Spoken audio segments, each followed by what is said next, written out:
In a time of great turmoil and uncertainty, amidst the rolling hills of Galilee, a crowd began to gather. They came from far and wide, drawn by whispers of a teacher unlike any other.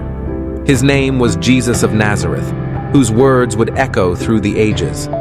With compassion in his eyes and wisdom beyond his years, he ascended the hillside, followed by his disciples.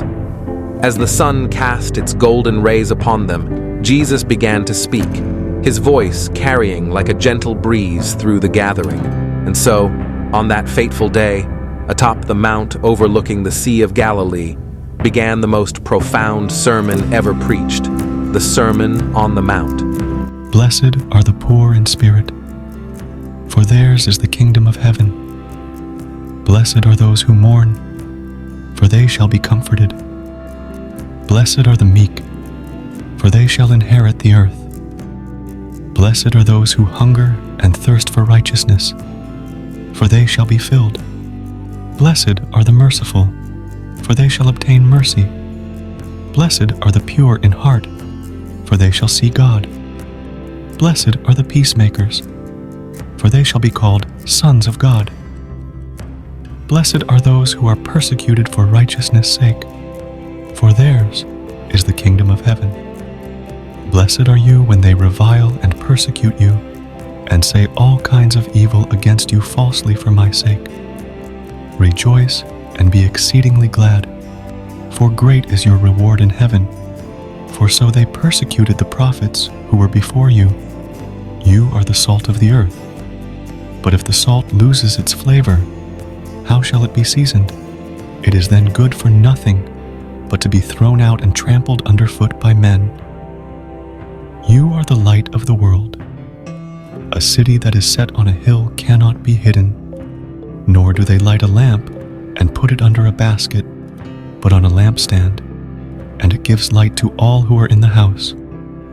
Let your light so shine before men, that they may see your good works and glorify your Father in heaven. Do not think that I came to destroy the law or the prophets. I did not come to destroy, but to fulfill. For assuredly I say to you, till heaven and earth pass away, one jot or one tittle will by no means pass from the law till all is fulfilled. Whoever therefore breaks one of the least of these commandments and teaches men so shall be called least in the kingdom of heaven. But whoever does and teaches them, he shall be called great in the kingdom of heaven. For I say to you that unless your righteousness exceeds the righteousness of the scribes and Pharisees, you will by no means enter the kingdom of heaven. You have heard that it was said to those of old, you shall not murder, and whoever murders will be in danger of the judgment.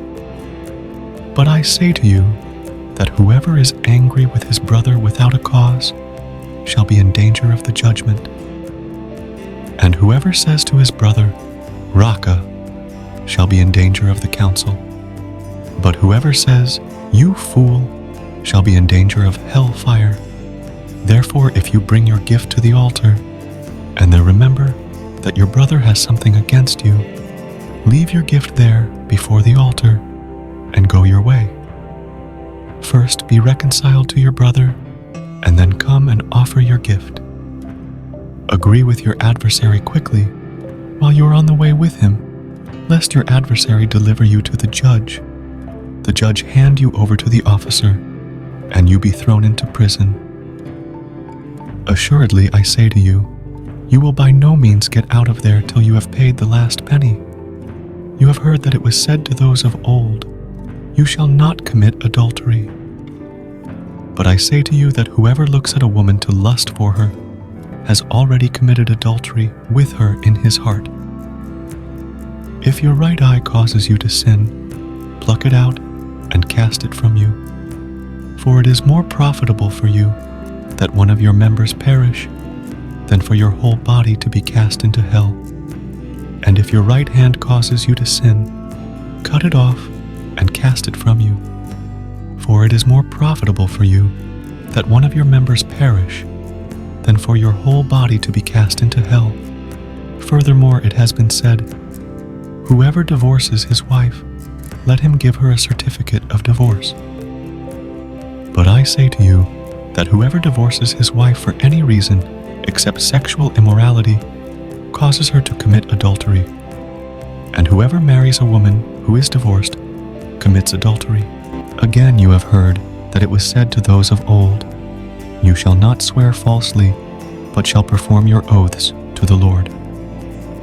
But I say to you, do not swear at all, neither by heaven, for it is God's throne, nor by the earth, for it is his footstool, nor by Jerusalem, for it is the city of the great King. Nor shall you swear by your head, because you cannot make one hair white or black. But let your yes be yes, and your no, no. For whatever is more than these is from the evil one. You have heard that it was said, an eye for an eye, and a tooth for a tooth. But I tell you not to resist an evil person. But whoever slaps you on your right cheek, turn the other to him also. If anyone wants to sue you and take away your tunic, let him have your cloak also. And whoever compels you to go 1 mile, go with him 2. Give to him who asks you, and from him who wants to borrow from you, do not turn away. You have heard that it was said, "You shall love your neighbor and hate your enemy."